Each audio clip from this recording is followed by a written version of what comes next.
Hello dear students. आज का हमारा टॉपिक है द्विसमाकलन। हम द्विसमाकलन पहले कार्तीय निर्देशांकों में पढ़ेंगे। तो कार्तीय निर्देशांकों में द्विसमाकलन का अर्थ क्या होता है ये देखते हैं हम।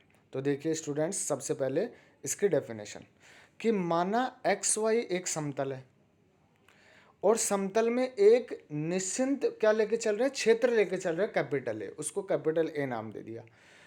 और एक फंक्शन लेके चल रहे हैं जो x और y पॉइंट पर क्या है, परिभाषित है। भाई जो फंक्शन लेके चल रहे हैं ना हम यहाँ पर, ये फंक्शन क्या है, उन पॉइंट्स पर डिफाइंड है, परिभाषित है। क्लियर है। तो क्षेत्र ए को n भागों में इस प्रकार विभाजित करते हैं कि इनका क्षेत्रफल क्रमशः क्या हो गया, delta A1, delta A2, delta AN है।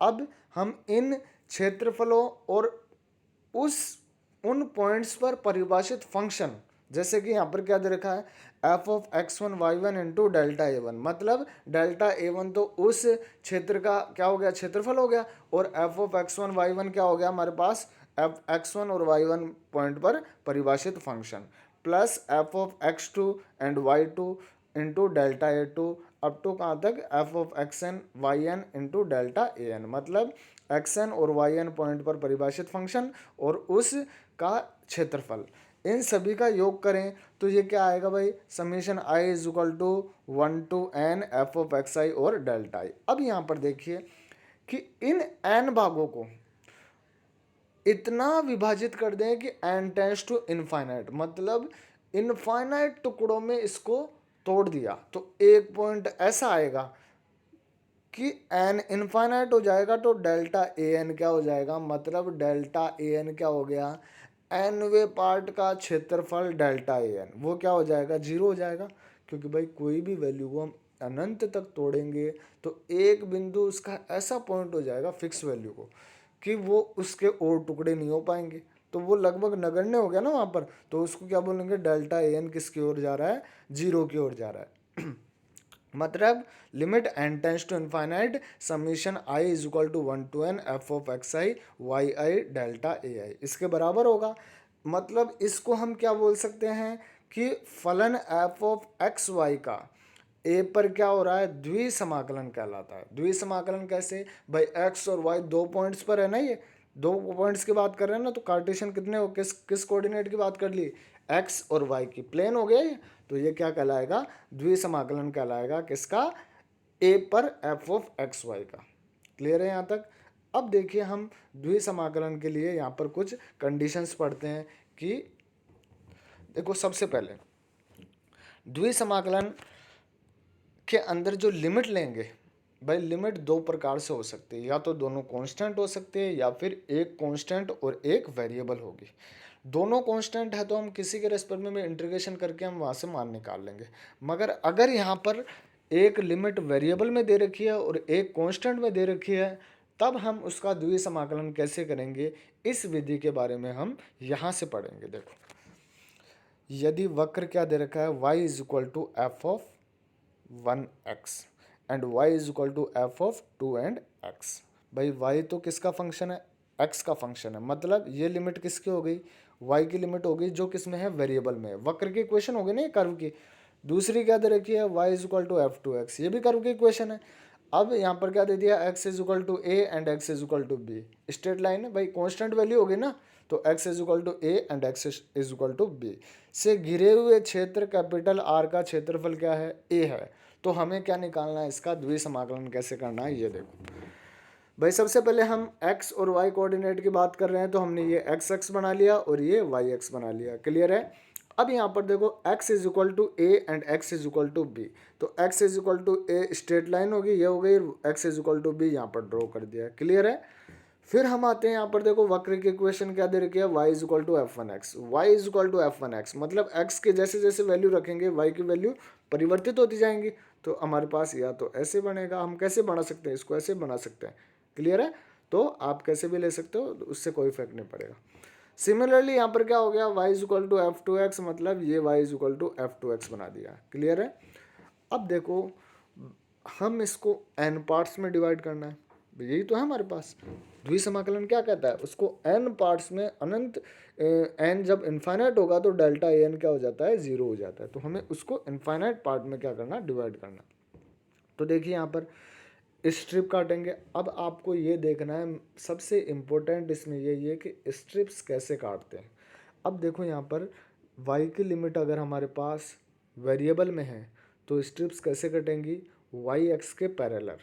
क्यों कटेंगी ये भी देखिए, क्योंकि देखो y की लिमिट किस में दे रखी है, वेरिएबल में दे रखी है, मतलब y को हम ब्रेक नहीं कर सकते, किसी भी वेरिएबल को ब्रेक थोड़ी करेंगे हम यहाँ पर। भाई x कांस्टेंट वैल्यू को हम तोड़ सकते हैं, क्योंकि जैसे 1 से 10 हो गई तो 1 2 3 4 5 बराबर भागों में डिवाइड कर दिया उसको। तो हम यहाँ पर किसको ब्रेक कर सकते हैं, x को ब्रेक कर सकते हैं। तो x के परपेंडिकुलर ये स्ट्रिप्स काट दी, मतलब delta A1 delta A2 delta A3 delta A4 delta A1। Clear है यहाँ तक। तो हम इस प्रकार इसको क्या कर दिया, n पार्ट्स में डिवाइड कर दिया। क्लियर है। स्ट्रिप्स आपको इसी के अकॉर्डिंग काटना है।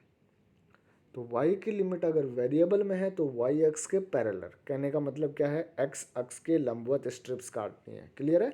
अब यहाँ से देखो double integration a f x y dA। अब देखो dA किस में कन्वर्ट होगा, इस जो nवा पार्ट है उसका क्या होगा, क्षेत्रफल। अब nवा है तो बहुत छोटा होगा, बहुत छोटा है तो लगभग आयत जैसा होगा, आयत जैसा होगा तो मतलब लंबाई गुणा चौड़ाई से उसका एरिया निकाल लेंगे हम। तो ये क्या हो गया, लंबाई तो इसकी क्या हो गई भाई, देखो चौड़ाई तो dx मान लो, क्योंकि ये x अक्ष पे है ना, तो dx तो चौड़ाई मान ली, और इसकी लंबाई क्या मान ली, dy मान ली। तो dx इंटू डी वाई, तो ये तो इसका क्या हो गया, dA का मान आ गया, तो dx dy। और F of x y function as it is. अब बात आती है हमारे पास लिमिट की। लिमिट सबसे पहले आपको कांस्टेंट की लिमिट रखनी है, मतलब a टू b। फिर आपको किसकी लिमिट रखनी है, वेरिएबल की, मतलब f1 x to f2 x। ये किसकी लिमिट है, y की। आपको यहाँ पर इंटीग्रेशन करना है, तो सबसे पहले देखो यहाँ पर y की लिमिट है, तो y के रेस्पेक्ट में इंटीग्रेशन करोगे तो y को तो पहले लिख लोगे और x को बाद में। इस प्रकार आप इसको सॉल्व करोगे। आगे क्वेश्चंस ऐसे होंगे कि जहाँ पर आपको इक्वेशन दे देगा और फंक्शन की वैल्यू दे देगा और पूछेगा कि आप यहाँ से लिमिट निकाल के इसका मान ज्ञात कीजिए। तो हम वहाँ पर एक ही चीज़ देखेंगे सुविधा के लिए कि यहाँ पर dx dy, तो वहाँ पर y की लिमिट, जैसे y बाद में है तो y की लिमिट को वेरिएबल में रख लेंगे, और x बाद में आता है तो x की लिमिट को वेरिएबल। ये हम केवल ध्यान रखने के लिए कर रहे हैं, ये सब क्लियर है। अब आगे देखो इसका दूसरा पॉइंट। सेकंड केस क्या कहता है, यदि हमारे पास क्या दे रखा है, यदि वक्र x is equal to 1y and x is equal to 2y और y is equal to c and y is equal to g, उसका जस्ट अपोजिट। पहले y की लिमिट वेरिएबल में थी, इस बार किसकी लिमिट है, x की लिमिट वेरिएबल में है, और y की लिमिट किस में है, कांस्टेंट में है। और वही दे रखा है r का क्षेत्र, कैपिटल R का क्षेत्रफल a है, तो हमको इसका समाकलन करना है, द्विसमाकलन। तो double integration 5x dy dA। अब आपको ग्राफ बनाना है, मतलब डायग्राम बनाना है। तो x as it is, y as it is. Clear है। x और y x बना दिए यहाँ पर। आपको देखो सबसे पहले y is equal to C and y is equal to D, तो c तो यहाँ पर बना दिया और d यहाँ पर बना दिया। अब कर्व की इक्वेशन क्या दे रखी है, x is equal to 1y, y रखते जाएंगे तो x चेंज होगा, इसका x का मान देगा ये। तो यहाँ पर हमारे पास क्या आ गया, ये इक्वेशन आ गई। क्लियर है यहाँ तक। इसी प्रकार x is equal to 2y ये हो गया। क्लियर है यहाँ तक।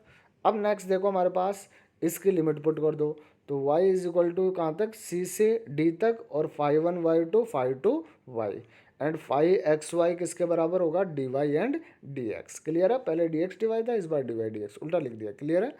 अब देखो यहाँ पर ये किसकी लिमिट है, x की, तो x के रेस्पेक्ट में इंटीग्रेशन होगा, इसको x कर लेंगे यहाँ पर, तो x के रेस्पेक्ट में पहले इंटीग्रेशन कर दो और फिर इसको y के रेस्पेक्ट में। तो ये हमारा ये कंडीशन हो गई, जस्ट उसके अपोजिट।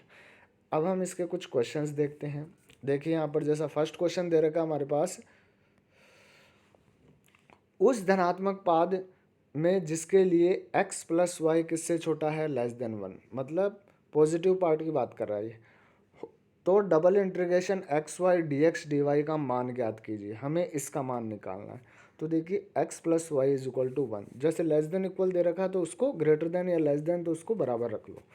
अब यहाँ पर लिमिट रखो भाई। सबसे पहले तो इसका हम डायग्राम बनाए तो कैसे बनेगा भाई, डायग्राम हमें लिमिट निकालनी है ना। तो देखो x इज इक्वल टू 0 रखेंगे तो वाई एक्स पे होगा, तो वाई इज इक्वल टू 1 आ रहा है देखो, और x is equal to y is equal to 0 रखेंगे तो एक्स इज इक्वल टू 1 आ रहा है, तो मतलब ये दो लाइन आ गई। अब इसके बीच में रख लो कि एक्स इज इक्वल टू 1/2 पर देखेंगे तो वाई बराबर 1/2, मतलब ये इस लाइन बन गई हमारे पास। धनात्मक पार्ट पूछ रहा है तो यही हो गया हमारे पास, इसके बीच का एरिया बोल रहा है बीच के, क्लियर है, तो ये हमारे पास ये एरिया हो गया। अब आती है हमारे पास वेरिएबल की लिमिट किसकी लेनी है और कांस्टेंट के किसकी। वैसे तो आप इस क्वेश्चन को कैसे भी कर सकते हो, रिजल्ट एक ही आएगा, मगर हम सुविधा के लिए जैसे मैंने वहाँ पर बोला था, तो यहाँ पर क्या है बाद में क्या है डी वाई, तो वाई की लिमिट को वेरिएबल में रख लो, तो y is equal to 1 - x, मतलब y is equal to 0 to 1 - x, और x is equal to 0 to 1, यहाँ पर 1 ही होगा, तो लिमिट रख दो x is equal to 0 to 1 and y is equal to 0 to 1 - x, और डी एक्स डी वाई, तो डी सबसे पहले किसके रेस्पेक्ट में इंटीग्रेशन होगा, वाई के रेस्पेक्ट में, तो एक्स वाई और डी एक्स बाहर आ जाएगा। स्ट्रिप्स स्ट्रिप्स कैसे कटेंगी भाई, देखो किसकी लिमिट कांस्टेंट है, एक्स की लिमिट कांस्टेंट है, तो एक्स के परपेंडिकुलर, तो ये हमारे पास स्ट्रिप्स हो गई। तो सबसे मेन पॉइंट है यहाँ पर स्ट्रिप्स कैसे निकालनी है, और स्ट्रिप्स निकालने के बाद में लिमिट रखनी है आपको, क्योंकि लिमिट देखो जहाँ से स्ट्रिप स्टार्ट होगी और जहाँ पर ख़त्म होगी, तो 0 से स्टार्ट होकर 1 - x पर ख़त्म हो रही है ना हमारे पास, तो 0 to 1 - x पर निकाल लिया। अब इसका आप इंटीग्रेशन कर दो, y के रेस्पेक्ट में इंटीग्रेशन करेंगे तो क्या आएगा y²/2। अब यहाँ पर upper limit minus lower limit, तो x 1 - x का होल स्क्वायर dx, और x की लिमिट कहाँ से कहाँ तक है 0 to 1, क्लियर है यहाँ तक। अब नेक्स्ट देखो यहाँ पर इसका हम सॉल्यूशन कर लेंगे भाई, यहाँ से स्क्वायर को खोल देंगे और मल्टीप्लाई कर देंगे, तो 1/2 को तो बाहर ले लिया और 0 to 1 x की लिमिट हो गई, x - 2x² + x³ और बाहर आ गया dx। आप इसका इंटीग्रेशन कर दो और लिमिट रख देंगे, तो इसका रिजल्ट आ रहा है हमारे पास 1/24। अब हम इसका एक और क्वेश्चन देखते हैं, जैसे double integration y dx dy का मान ज्ञात कीजिए, जहां कैपिटल R परवलय y² is equal to 4x, देखो परवलय y² इज इक्वल टू क्या दे दिया 4x, और x² is equal to 4y से घिरा हुआ क्षेत्रफल है। तो यहाँ पर देखो y² is equal to 4x और x² is equal to 4y, यहाँ से y की वैल्यू उठा के इसमें पुट कर दें, क्यों, क्योंकि हमें वो पॉइंट्स भी तो निकालने हैं जहाँ पर ये परवलय एक दूसरे को इंटरसेक्ट कर रहे हैं भाई, एक दूसरे को प्रतिच्छेदित बिंदु भी तो निकालेंगे। तो यहाँ से x²/4 और उसका स्क्वायर करेंगे तो यहाँ से क्या हो जाएगा x⁴ और 16 को इधर भेजेंगे तो 64, मतलब x तो कॉमन आ गया और क्या आ गया x³ - 64 इज इक्वल टू 0। तो x इज इक्वल टू क्या वैल्यू आ गई भाई हमारे पास 0 and 4, क्लियर है यहाँ पर भाई, देखो यहाँ पर 0 and 4 आ गया हमारे पास। तो x is equal to 0 and 4 दूसरी वैल्यू में रखेंगे तो y is equal to 0, x बराबर 0 रखेंगे तो y भी 0 हो जाएगा, और 4 रखेंगे तो यहाँ पर क्या आ जाएगा हमारे पास, देखो यहाँ पर x is equal to 0 then y is equal to 0, x is equal to 4 then y is equal to 4, मतलब 0 0 एंड 4 4 पर इंटरसेक्ट कर रहे हैं। अब देखो y लिमिट किसकी वेरिएबल में लेनी है, यहाँ पर क्या दे रखा है y, तो y की लिमिट आप क्या रखोगे वेरिएबल में रख लो यहाँ पर, क्लियर है।